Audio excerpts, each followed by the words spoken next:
제가 오늘 여러분들에게 그림 하나를 소개해드리고자 하는데요. 이 그림 때문에 전에 그 오바마 대통령께서 그 대권에 도전할 마음을 굳혔다라고도 합니다. 자, 19세기 말에 영국의 그 조지 프레드릭 와츠라는 사람이 그린 그림인데요. 제목이 희망입니다. 자, 보세요. 한 여인이 지구처럼 보이는 둥근 공 위에 앉아서 고개를 숙인 채 하프를 연주합니다. 자, 그런데 하프를 연주하는 여인의 눈을 보세요. 가려져 있습니다. 그리고 하프는 쇠사슬에 묶여 있어서 움직일 수가 없습니다. 또 뿐만 아니라 하프가 47개의 줄인데 지금 이 하프는 단지 한 가닥 줄만 남겨져 있습니다. 그러니까 고독히 앉아있는 저 여인의 모습은 더 이상 버틸 힘이 없어 보이는 거예요. 자, 그래서 이건 누가 봐도 그냥 절망, 제목이 절망이어야 되는데 이 그림의 제목은 희망이라는 거예요. 자, 여러분, 그림 평론가가 이 그림을 가지고 이렇게 얘기합니다.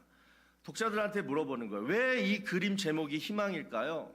그 이유는 아직 한 가닥의 줄이 남아있기 때문입니다. 그러면서 모르긴 몰라도 이 그림 작가는 없는 46개의 줄에 초점을 맞춘 게 아니라 뭐다? 남아있는 한 줄에 초점을 맞추고 있었기 때문에 제목을 희망이다라고 붙인 것 같아요. 그러면서 이 그림 평론가가 독자들한테 한 가지 질문을 해요. 자, 그렇다면 정말 이 한 줄로도 연주가 가능할까요? 대답은 가능합니다예요. 여러분, 유명한 클래식 곡 중에 바흐의 지선상의 아리아라는, 들려주면 여러분들 다 아는 곡이에요. 자, 이 작품이 왜 지선상의 아리아냐? 바이올린은 몇 줄? 4줄. 그렇죠. 4줄 중에 딱 마지막 가장 낮은 이 지선 하나만으로도 이 아름다운 연주가 가능하더라고요. 제가 일부러 들어봤는데 너무 좋더라고요. 자, 여러분, 우리도 살다 보면 지금 내 삶에 그냥 딱 한 가닥 줄만 있어 보일 때가 있어요. 진짜 이것마저도 안 되면 나는 진짜 희망이 없다. 절체절명의 순간 우리가 만날 때가 있습니다. 자, 그런데 성경에 보시면 여러분, 성경에서 얘기하는 희망이란 뭐냐? 이런 한 가닥 줄이 남아있는 그런 상태를 얘기 안 해요. 내 힘으로 도저히 극복할 수 없는 상황에 봉착했을 때 성경에서 얘기하는 이 희망이란 뭐냐? 하나님이 친히 한 가닥 희망의 줄이 되어 주신다예요. 47개 하프 줄 중에 46개를 다 잃어버렸어도 마지막 한 가닥 줄이, 딱 남은 한 줄이 어떤 사람이 아니라 어떤 비즈니스의 어떤 도와주는 동역자가 아니라 남겨진 몇 불이 아니라 그 한 가닥 남은 줄이 하나님이라면 그때부터 뭐다? 희망이 있다라는 것입니다. 여러분 인생 지금 하프라면 지금 몇 개의 줄을 가지고 계십니까? 우리 지난주에 사사기 6장을 시작하면서 그 당시 이스라엘의 상황을 살펴봤어요. 우상 숭배, 그리고 하나님 말씀에 불순종으로 말미해서 하나님이 미디안을 통해서 징계를 하십니다. 집도 빼앗겼어요. 가축도 빼앗겼어요. 농작물도 다 빼앗겼어요. 산에 웅덩이를 파고 굴을 찾아 들어가서 그곳에서 숨어 지내며 살았습니다. 그때 여러분 같으면 그들에게 희망이 있었겠어요? 그런데 다행히 그들이 마지막에 어떻게 합니까? 하나님께 부르짖었다라는 거예요. 그들에게 뭐가 있었다? 한 가닥 믿음의 줄이 남아있었다라는 거예요. 그 줄을 붙들고 하나님께 부르짖습니다. 도와달라고. 그러니까 하나님이 어떻게 돼요? 이름 없는 한 선지자를 보내서 말씀으로 그들을 다시 구원하시는데 그 말씀이 바로 뭐였습니까? 왜 나를 버렸니? 너희들이 왜 나를 버렸니? 그게 징계의 이유였다는 거예요. 여러분, 우리가 하나님만 버리지 않으면 우리 살 수 있습니다. 할렐루야.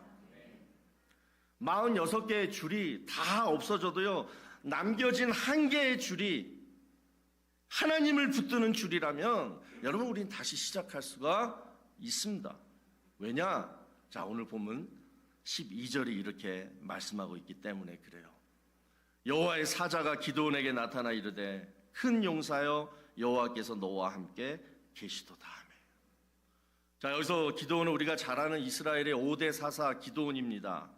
그런데 그 기드온이 처음부터 위대했느냐? 아닙니다. 인간적으로 봤을 때 소심했어요. 겁쟁이였어요. 자존감도 없었어요. 늘 패배자의 삶을 살았습니다. 또 신앙적으로 봤을 때는 우리가 왜 이렇게 비참하게 되었느냐? 하나님이 우리를 이렇게 만들어 놓은 거 아니냐? 하나님을 불신했고 하나님을 원망했습니다. 그런 기드온이었어요. 그런데 하나님이 그 기드온한테 말씀하시는 게 뭐냐면 큰 용사여 여호와께서 너와 함께 계시도다. 여기서 큰 용사란 뭐냐? 힘있고 용감한 그런 능력이 많은 사람을 말합니다. 지금 기드온의 모습과는 정반대의 모습이에요. 그런데 하나님은 그런 기드온에게 말씀합니다. 그 다음에 뭐라고 말씀하냐면 하나님께서 너와 함께 계시도다. 여러분, 큰 용사가 되려면 딱 하나만 있으면 돼요. 하나님이 함께 하시면 되는 거예요. 소년 다윗이 거인 골리앗을 이긴 비결이 뭐예요? 다윗 곁에 누가 있었어요? 만군의 여호와 하나님이 함께 하셨다라고 말씀해요. 다니엘이 사자굴 속에서 살아남을 수 있었던 이유가 뭐였어요? 이번에는 살아계신 여호와 하나님께서 다니엘과 함께 하셨다라고 말씀하고 있어요. 오늘 우리가 살펴볼 주제가 바로 이겁니다. 내 삶이 요즘 힘들어서, 몸이 아파서, 그래서 위축돼, 소심해져요. 겁도 많아요. 인생에 옛날에는 내가 용감했는데 자꾸 이러니까 겁이 생겨. 트라우마가 생겨. 자존감이 점점 떨어져요. 이러다가 정말 실패자의 모습으로 내가 살다가 그냥 인생 끝나는 거 아니야? 이럴지라도. 또 신앙적으로 봤을 때는 하나님을 내가 믿어. 몇십 년 믿었어. 그런데 요즘 내가 모든 일이 잘 안 되니까 하나님을 불신하고 하나님을 원망하는 그런 지금 믿음이 내 안에 있다라고요. 그런데 그럴지라도 여러분 기억하세요. 하나님은 나와 함께 하신다라는 거예요. 그래서 하나님이 여전히 나와 함께 하시기 때문에 나의 남은 인생 어떻게 변할 거냐? 큰 용사가 될 수 있다라고 하나님은 우리에게 오늘 선포하시는 거예요. 소심하고 겁쟁이, 믿음은 다 떨어져 가고 영적 가스가 다 마지막까지 지금 떨어져 가는 우리에게 하나님이 오늘 우리에게 얘기하는 건 뭐냐? 큰 용사여 내가 너와 함께 있도다. 여러분 믿으시길 바랍니다. 그러면 소망이 있는 거예요. 그러면 하나님은 기드온을 어떻게 큰 용사로 만들어 가셨느냐? 그걸 이제 오늘하고 다음 주에 살펴볼 건데요. 여러분 한번 다 같이 한번 따라해 보시기 바랍니다. 하나님이 함께 하시면 그 자체가 능력이 됩니다. 기드온에게 하나님은 분명한 확신을 주세요. 내가 너와 함께 하겠다. 이것을 네가 믿고 확신만 하면 너는 이제부터 변하게 되는데 어떻게 변하느냐? 힘있고 능력 있는 큰 용사가 될 것이다. 오늘 저와 여러분도요. 오늘 이 말씀 들으시면서 깨닫는 은혜가 있기를 바랍니다. 하나님이 함께 하시면 그 자체가 능력이에요. 자, 그러면 하나님이 함께 하실 때 얻게 되는 그 능력이 뭐냐? 자, 첫 번째. 모든 결과는 여러분 하나님이 책임지시는 능력이 임해요. 자, 14절 봐요.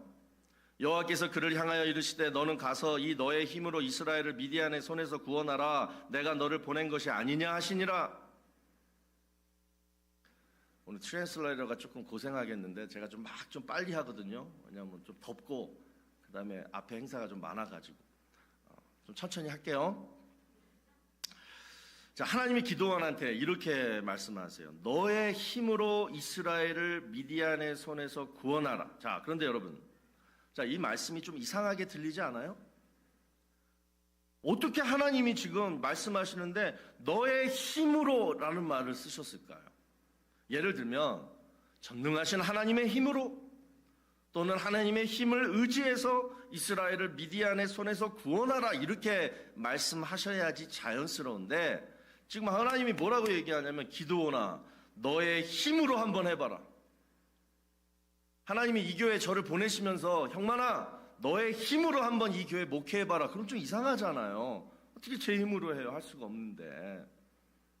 그런데 제가 좀 의아했는데 그 다음 16절을 보니까 하나님이 왜 이렇게 말씀하셨는가를 그 이유가 나와요. 자, 16절 보시면 여호와께서 그에게 이르시되 내가 반드시 너와 함께 하리니 내가 미디안 사람 치기를 한 사람을 치듯 하리라 하시니라.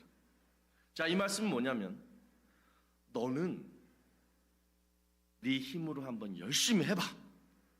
나는 그런 너를 도와주고 너랑 함께 할게. 이 얘기예요. 이 두 구절이 합쳐지니까 여러분 완전 이해가 되죠. 여러분, 하나님 믿는 사람하고 하나님 믿지 않는 사람의 차이가 바로 이겁니다. 하나님 믿든 하나님 안 믿든 우리는 열심히 살아야 돼요. 열심히 공부해야 되고 열심히 일을 찾아서 막 뛰어다녀야 돼요. 그런데 차이는 뭐냐? 어떤 자는 하나님이 함께 하시고 어떤 자는 하나님이 함께 하시지 않는다라는 거예요. 하나님이 함께 하시는 자는 뭐냐? 내 노력, 내 열심에다가 플러스 하나님의 은혜가 임하는 거예요. 그럼 뭐예요? 축복된 인생이 되는 거예요. 그래서 여러분, 우리는 이런 믿음을 가져야 됩니다. 어떤 순간에서도 이런 믿음이 있어요. 하나님, 저는 하나님이 함께 하시는 사람입니다. 자, 손을 가슴에 한번 얹어보시고 믿음의 고백입니다. 하나님, 저는 하나님이 함께 하시는 사람입니다. 여러분 믿으세요. 그러면 여러분이 열심히 살면 하나님이 도와주세요. 이 믿음을 가지고 우리가 열심히 살아갈 때 우리는요, 베네핏이 있어요. 뭐냐? 미래에 대한 염려와 걱정, 두려움이 없어집니다. 내가 이 일을 열심히 하긴 하는데 이 일이 성공할까? 이 일이 실패할까? 여러분, 그건요, 내가 상관할 바가 아니에요. 나는 그저 그냥 최선을 다해서 열심히 하는 거예요. 그리고 결과는 뭐다? 하나님의 책임이에요. 얼마나 마음이 편해요. 이것이 여러분 능력이라는 거예요. 두 번째, 하나님이 함께 하실 때 어떤 능력이 나타나느냐? 저는 이게 올 여름에 우리 모든 성도들이 다 받았으면 좋겠어요. 표징이 나타나요. 표징. 여러분, 우리의 믿음은 작죠. 그래서 하나님이 우리와 함께 하신다. 나는 너와 함께 해. 이 표징을 가끔 보여주세요. 그 표징을 보고 우리는 힘을 얻어서 끝까지 무슨 일을 할 수 있게 만드시는 거예요. 하나님이 16절에서 기드온한테 내가 너와 함께 할 테니까 걱정하지 말아라. 너를 통해서 미디안을 멸망시킬 것이다. 이 말씀을 하니까 자, 기드온이 뭐라고 하냐면 본문 17절을 보시면 기드온이 그에게 대답하되 만일 내가 주께 은혜를 얻어싸우면 나와 말씀하신 이가 주 되시는 표징을 내게 보이소서. 자, 이게 무슨 말이냐면 지금 기드온이 누구랑 지금 대화를 하고 있어요? 하나님의 사자랑 대화를 하고 있어요. 자, 하나님의 사자, 천사 혹은 성령이에요. 근데 사람의 모습으로 지금 기드온 집을 찾아온 거예요. 자, 그러니까 기드온은 궁금했습니다. 당신이 지금까지 얘기한 것들, 지금 얘기했잖아. 너를 통해서 미디안을 멸망시킬 것이다. 뭐 이런 얘기를 지금 하나님의 사자가 들려주는데 정말 당신이 하나님의 사자가 맞다면 지금 나한테 하신 모든 말씀이 다 하나님 말씀이기 때문에 앞으로 이 일이 이루어질 줄로 믿습니다. 바로 이 얘기예요. 그런데 지금 기드온은 궁금한 게 뭐냐면 당신이 진짜 하나님의 사자 맞느냐? 보이는 거는 사람 인간인데 이게 천사인지 성령님인지 모르잖아요. 그걸 지금 표징을 보여달라고 하는 거예요. 그런데 여기서 여러분 묵상하시다가 보면은 참 여기서 기가 막힌 기드온의 모습을 발견하게 돼요. 자, 당신이 하나님의 사자인지 표징을 보여달라 요구를 하고 그러면서 자기가 그냥 멍하니 기다리는 게 아니라 뭘 해요? 제물을 바쳐요. 염소 고기를 잡고 무교병을 만들어서 그 사람한테 대접을 해요. 자, 그랬더니 이 하나님의 사자라는 사람이 지팡이로 그 고기랑 무교병에다가 딱 갖다 대니까 뭐예요? 불이 확 붙어버리는 거예요. 그 불이 이 고기랑 무교병을 다 태워버려요. 그러니까 뭐예요? 기도원이 이거 주의 사자가 맞구나. 사람이 그렇게 하면 불이 나겠어요? 하나님의 사자가 맞구나 확신하게 됩니다. 자, 여러분, 여기서 하나님의 사자가 기도원이 바쳤던 그 염소 고기랑 무교병을 불태웠던 이 표징이 우리에게 무슨 의미일까요?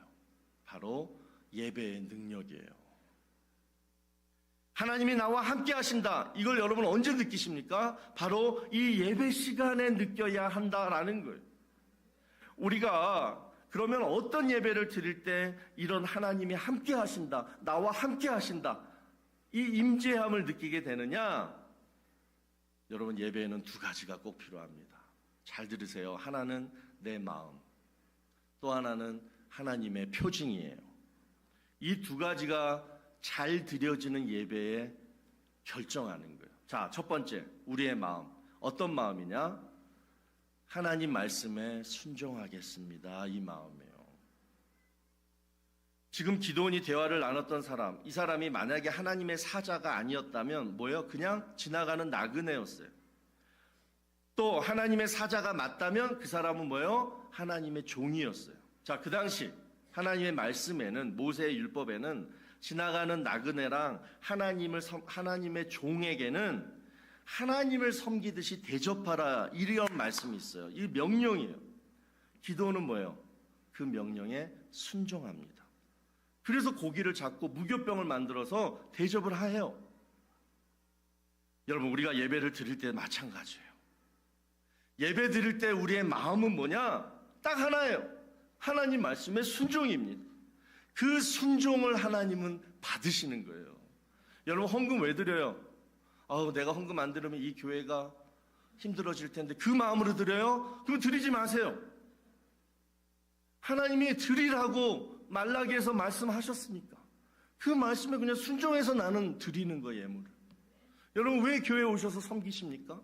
왜 아침 일찍부터 와가지고 오늘은 김치찌개던데, 더워 죽겠는데 막 김치찌개 막 끓이고, 또 끓인다고 또 한 구역 어느 또 가가지고 막 백을 사다가 바치고. 여러분, 왜 그 짓을 합니까? 왜? 구역에서 내가 도태당하지 않으려고? 아니잖아요. 주의 몸된 교회를 섬겨라, 하나님 말씀에 순종하는 거예요. 왜 예배 시간에 우리가 주일 처음에 우리 부목사님 함께 하면서 막 참회 기도합니까? 회개해야 돼요. 인간관계 다 좋아져야 돼. 그리고 예배를 드려야 돼. 하나님 말씀에 순종이에요. 우리가 찬양 왜 열심히 드립니까?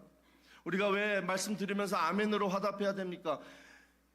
내 마음이든 내 의지든 아무 상관없어요. 단지 성경에서 그렇게 하라 그랬기 때문에 순종하는 마음으로 우리가 예배 시간에 나와서 그거 하는 거예요.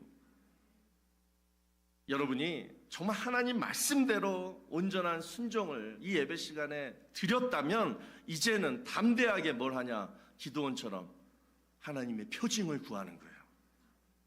하나님, 오늘 저의 순종을 기뻐 받으시고, 나 오늘 순종 다 했어요.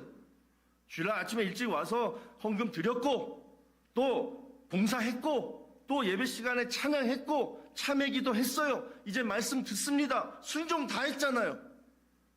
그러면 이제 나에게 표징을 보여주십시오. 그러면 하나님이 표징을 보여주세요. 뭘로 임해요? 불이 임해요. 왜 불을 쓰셨을까요? 뜨겁잖아요. 느껴지잖아요. 여러분, 아까 기도원이 바친 그 무교병하고 그 염소 고기가 뭘 상징한다 그랬어요? 내 마음이에요. 말씀에 대한 순종. 그런데 뭐예요? 하나님이 그 제물에 불을 태웠다는 뭐예요? 내 마음에 불을 태웠다라는 거예요. 그러니까 예배 시간에 뭐냐면 내 마음에 하나님의 불이 임한다는 거예요. 내가 느껴지도록 하나님이 뜨겁게 역사하신다라는 거예요. 여러분, 매주일마다 이런 성령의 불을 예배 시간에, 말씀 시간에 느끼십니까? 못 느낀다면 왜 못 느낄까요? 그 전에 온전한 순종 안 한 거예요. 예배 사람 보고 온 거예요. 형식적인 예배 그냥 온 거예요. 정말 하나님 말씀에 순종해서 온전한 순종을 하나님 앞에 드렸다라면 반드시 그 예배에는 하나님의 불이 여러분 마음을 불태우십니다. 그 불이 의미하는 건 두 가지예요. 첫 번째, 죄 사함과 화해의 은혜예요. 내가 너의 죄를 사하노라. 지난 한 주 네가 지었던 모든 죄, 그 죄를 사하고 하나님의 이 진노의 잔, 꽉 찬 진노의 잔을 그냥 거두시고 하나님과 내가 그냥 화목하게 되는 의미. 그게 첫 번째 불의 의미예요. 그래서 여러분, 예배의 가장 기본 뭡니까? 번제와 화목제예요. 그래서 예배 시간에 우리는 우리 마음으로 느껴야 됩니다. 예배 끝나고 나갈 때 어떻게 해야 됩니까? 내 죄가 사함 받았다. 하나님과 이제 화목하게 되었다. 이걸 내 마음에 깊이 느끼고 가는 거예요. 두 번째, 불의 의미는 뭐냐? 성령을 의미합니다. 내가 너와 함께 하리라. 네가 지금 어떤 기도 제목을 가지고 왔는데 그 기도에 내가 응답하리라. 내가 그 문제를 내가 도와주리라. 이 음성을 성령님이 내 마음에 들려주세요. 이것이 불같은 성령의 역사라는 거예요. 우리는 믿음의 반대말을 뭐라 그러냐면 의심이라고 합니다. 또 확신의 반대말도 의심입니다. 따라서 믿는다, 확신한다, 똑같은 말이에요. 자, 그런데 성령의 사역을 보면 성령은 어떤 사역을 하느냐면 우리 마음속에 들어와 주셔서 확신시켜주는 영이라고 말씀해요. 확신케 해주는 영이 성령이에요. 자, 이 말씀이 에베소서 1장 13절에 나오는데요. 보시면 약속의 성령으로 인치심을 받았으니, 자, 이 얘기예요. 성령의 인치심, 다른 말로 성령이 도장을 꽉 찍어 주신다. 집 계약서에 여러분 도장 찍히기 전까지 뭐예요? 그 집이 내 집이라는 거 확신이 없어요. 마지막 클로징하는 그 순간까지. 그러니까 계약서에 도장이 딱 찍혀야 돼요. 그래야지 다른 사람한테도 저 집이 내 집이다 확신 있게 대답할 수 있습니다. 여러분, 하나님이 나와 함께 하신다. 내 기도에 응답하신다. 하나님이 도와주신다. 어떻게 확신할 수 있을까요? 성령님이 확신케 해주셔야 돼요.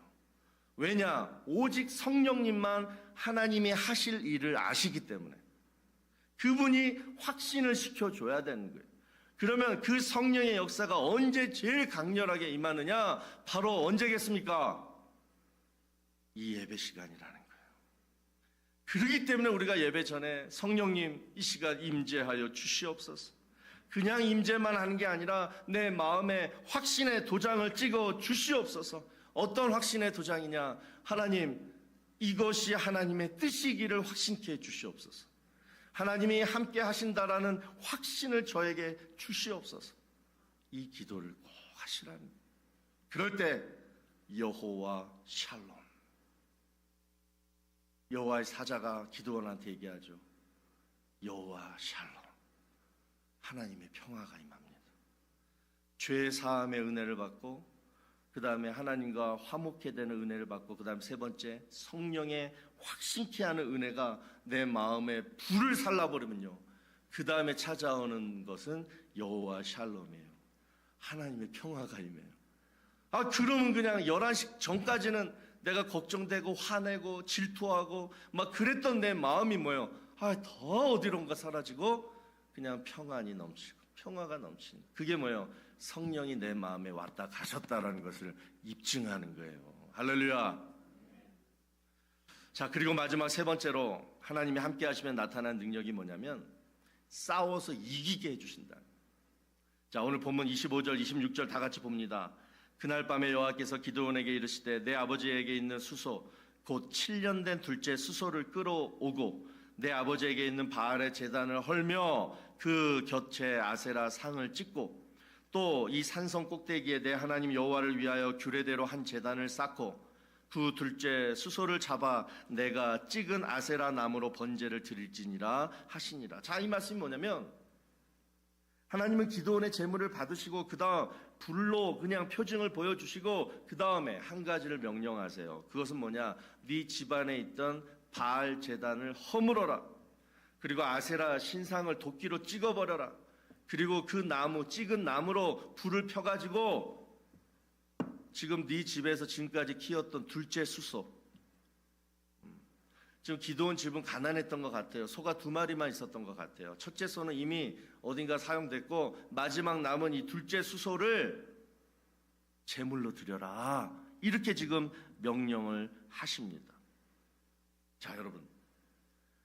예배 시간에 나와가지고 하나님 저에게 믿음 주시옵소서, 성령님 저에게 확신시켜 주시옵소서, 그래서 내 마음에 여호와의 샬롬, 평안을 느꼈다라면 그 다음에 우리가 해야 될 것은 뭐냐면 이제 세상에 나아가서 여러분 삶의 터전에 가서 순종하는 행함이 뒤따라야 돼요. 그래야지 받은 은혜가 커져요. 받은 믿음이 확신케 되어지는 거예요. 그리고 진정한 하나님의 일꾼이 되는 거예요. 그런데 우리는 뭐예요? 예배 시간에 늘 와가지고 은혜 주세요, 믿음 주세요. 은혜와 믿음만 요구합니다. 행함이 있어야지 은혜와 믿음이 최종 완성이 되는데 거기까지만 딱 구하고 거기까지만 여호와 샬롬, 평화를 느끼다가 딱 끝나요. 중간에 멈춰요. 그래서 하나님이 주신 은혜와 믿음이 우리 삶 속에 열매로 맺어지는 축복이 없는 거예요. 뭐가 있어야 된다? 행함이 있어야 된다. 기드온은 바로 순종을 합니다. 바알과 아세라를 그냥 도끼로 찍어버려요. 그리고 그 자리에 하나님이 명령하신 둘째 수소를 잡아서 번제를 드립니다. 자, 저는 여기서요 특별히 이 둘째 수소에 대한 묵상을 좀 해봤어요. 하나님이 왜 하필 집에서 키우던 이 둘째 수소를 바치라고 했을까? 그런데 25절을 보니까 이 둘째 수소가 몇 년 된 수소라고 말씀하냐면 7년 된 둘째 수소라고 얘기합니다. 여러분 7년 뭐죠? 이스라엘 백성들이 바알과 아세라 우상을 섬겨서 하나님의 징계를 받았던 바로 그 7년하고 똑같아요. 그러니까 이 둘째 수소는 뭐냐면 미디안의 공격이 시작되는 그 시점에 태어나서 미디안에게 고통당하는 내내 이스라엘 백성과 함께 살아온 소라고 말씀할 수 있어요. 왜 하나님은 이 7년 된 둘째 수소를 잡아서 제물로 바치라고 했을까? 아세라와 바알과 아세라 우상을 찍어버리고 그 자리에 왜 이 둘째 수소를 제물로 바치라 했을까? 이게 뭘 의미할까요? 잘 들으세요. 고난의 끝은 고난의 이유가 사라져야지 끝이 난다라는 거예요. 바알과 아세라가 죽어야지 미디안으로 말미암아 고통당했던 그 고난이 끝이 난다라는 거예요. 여러분, 하나님은요 우리에게 분명히 약속하셨습니다. 자, 마태복음 28장 20절 다 같이 큰 목소리를 한번 읽습니다. 시작.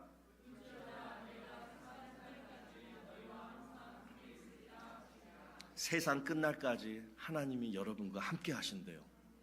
또 이사야 41장 10절 다 같이 읽습니다. 시작.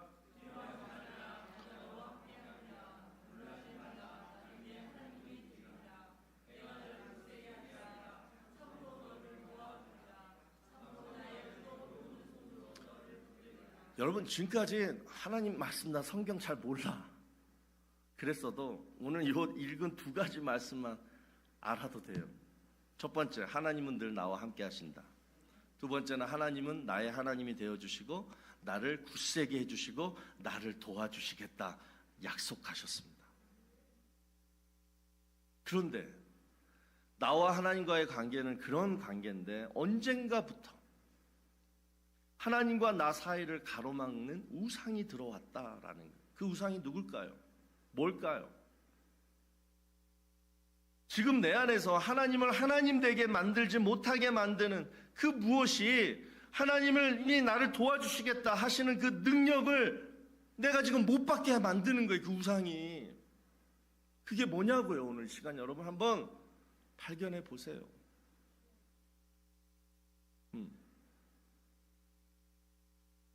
그래서 오늘 저와 여러분이 오늘 2가지를 결단했으면 좋겠어요. 뭐냐? 첫 번째, 우리가 이왕 드리는 이 예배, 주일 예배, 말씀에 순종하는 예배를 올려드리자. 교회 생활도 말씀에 순종하는 교회 생활이 되자. 그럴 때 하나님은 표징을 보여주시는데 뭐다? 살아 역사되어지는 성령의 불같은 임재함을 우리 마음에 주신다라는 거예요. 그럴 때 내 모든 죄와 부끄러움이 성령의 불로 태워지고 다시 하나님과 그냥 화목해 되어지는 그 평화가 임할 때, 그때 내 마음에 뭐가 일어난다? 성령의 인치심. 내가 너와 함께하리라. 내가 너의 기도를 응답하리라.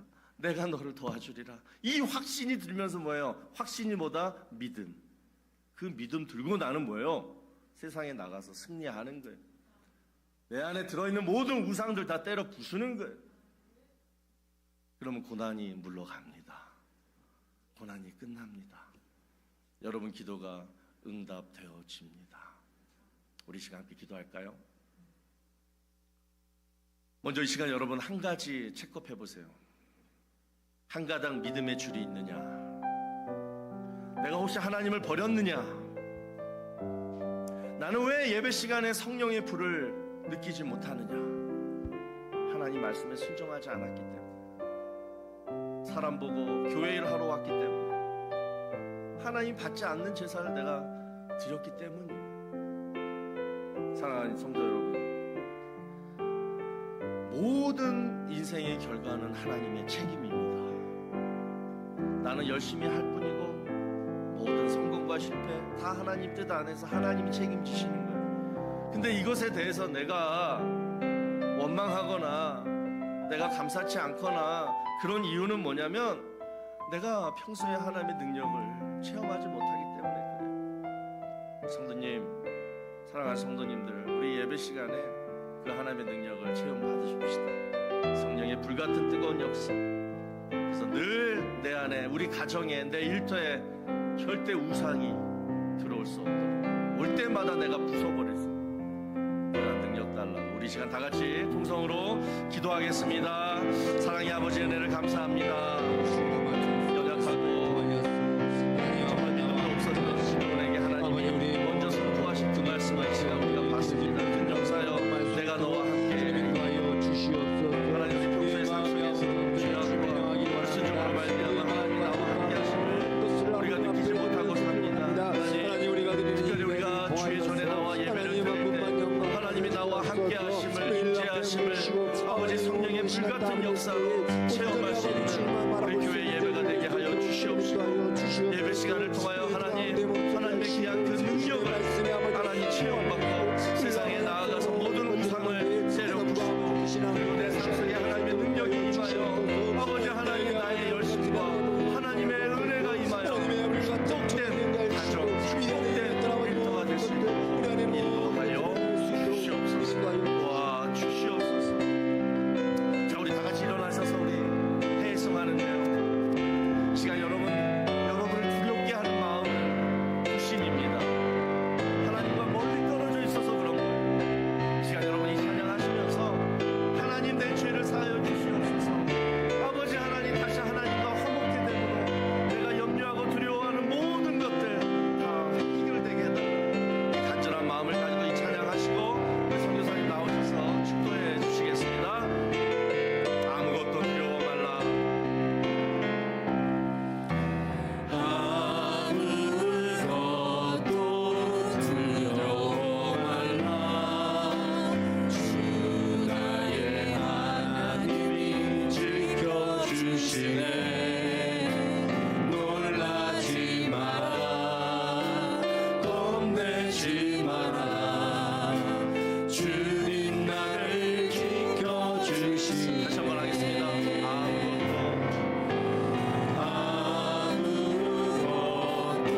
아버지,